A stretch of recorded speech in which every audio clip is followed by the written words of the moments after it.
तर नमस्कार शेतकरी मित्रांनो, स्वागत आहे तुमचं सर्वांचं आपल्या यूट्यूब चॅनलमध्ये. तर आजचा व्हिडिओ खूपच महत्त्वाचा म्हणता येणार नाही, पण धक्कादायक नक्की आपल्या शेतकरी बांधवांसाठी असू शकतो. कारण ज्यांना आपण मायबाप म्हणतो, ज्यांना मायबापाचा दर्जा देतो, त्यांच्याकडून जर असं वक्तव्य येत असेल, मायबाप सरकार आपण असं सरकारच्या अगोदर मायबाप असं लावतो आणि ज्यांना आपण मायबापाचा दर्जा देतो, त्यांच्याकडून जर असं वक्तव्य आपल्याला ऐकायला मिळत असेल आपल्या शेतकऱ्यांना, तर हे खूपच धक्कादायक असू शकतं. तर नेमकं काय झालेलं आहे आणि काय विषय आहे, मी पूर्ण आर्टिकल वाचतो जेणेकरून ती तुम्हाला काय आहे ती माहिती आहे ती व्यवस्थित पद्धतीने समजून जाईल. कर्जमाफीतून सोहळे असं कृषी मंत्री म्हणतायत आणि माफी मागतो असं महसूल मंत्री म्हणतायत. लक्ष द्या पूर्णपणे. शेतकऱ्यांच्या कर्जमाफीच्या मुद्द्यावरून राज्य सरकार विरोधकांकडून घेरले जात असतानाच कृषी मंत्री माणिकराव कोकाटे यांनी शेतकरी कर्जमाफीच्या पैशातून लग्न साखरपुडे होत असल्याचे वादग्रस्त वक्तव्य शुक्रवारी केल्यानंतर यांच्याविरुद्ध शनिवारी टीकेची झोड उठली आहे. लक्षात घ्या, कृषी मंत्री जे आहेत आपल्या राज्याचे, ते म्हणत आहेत की शेतकरी हे कर्जमाफीच्या पैशातून लग्न करत आहेत, साखरपुडे करत आहेत, असं त्यांनी वक्तव्य केलेलं आहे. त्यांच्याविरुद्ध शनिवारी टीकेची झोड देखील उठलेली आहे. खुद्द महसूल मंत्री चंद्रशेखर बावनकुळे यांना सरकारच्या वतीने क्षमायाचना करावी लागली. अवकाळी पावसामुळे ज्या शेतकऱ्यांचे नुकसान झाले आहे, त्या शेतकऱ्यांना नुकसान भरपाई देण्याची जबाबदारी राज्य सरकारची आहे. कुठल्याही मंत्र्यांनी शेतकऱ्यांच्या जखमेवरती मीठ चोळू नये. कृषी मंत्री माणिकराव कोकाटे काय बोलले ते माहीत नाही, मात्र सरकार म्हणून मी शेतकऱ्यांची माफी मागतो. फडणवीस सरकार हे शेतकऱ्यांच्या मागे उभे आहे, असे चंद्रशेखर बावनकुळे यांनी सांगितलेले आहे. चंद्रशेखर बावनकुळे जे आहे ते महसूल मंत्री यांनी माफी मागितली आहे की जे कृषी मंत्री बोललेले आहेत माणिकराव कोकाटे यांच्या वतीने मी माफी मागतो. सरकारकडून मी माफी मागतो की जी काही त्यांनी वक्तव्य केले आहे त्या बाबतीत मी माफी मागतो. त्यांनी काय वक्तव्य केले आहे की शेतकरी कर्जमाफीच्या पैशातून काय करत आहे, लग्न करत आहे, साखरपुडे करत आहे. शरद पवार गटाचे आमदार रोहित पवार यांनी एक्सवर कोकाटे यांच्या या वादग्रस्त विधानाचा व्हिडिओ शेअर केला. त्यावर शनिवारी बावनकुळे म्हणाले, शेतकऱ्यांना नियमाप्रमाणे नुकसान भरपाई दिली जाईल.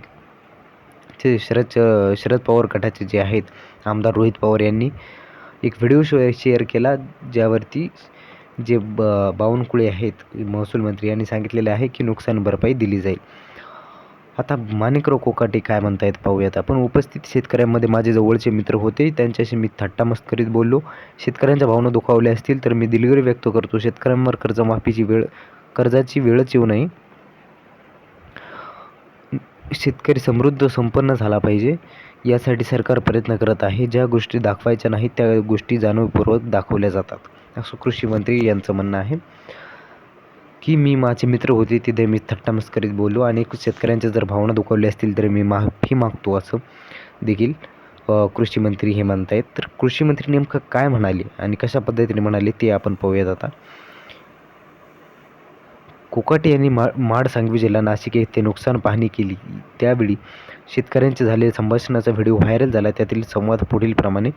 एका शेतकऱ्याचा प्रश्न होता की उपमुख्यमंत्री अजित पवार म्हणाले की कर्जमाफी होऊ शकत नाही, मग शेतकऱ्यांची कर्जमाफी मिळेल का नाही, असा प्रश्न जो आहे एका शेतकऱ्याने कृषी मंत्र्यांना विचारला. तर कृषी मंत्री त्यावरती काय बोलले, कर्ज घ्यायचं 5-10 वर्ष कर्जमाफीची वाट पाहायची, तोपर्यंत कर्ज भरायचंच नाही. मला एक सांगा, आता इथे मीडिया आहे, मीडियासमोर असं बोलत नाही.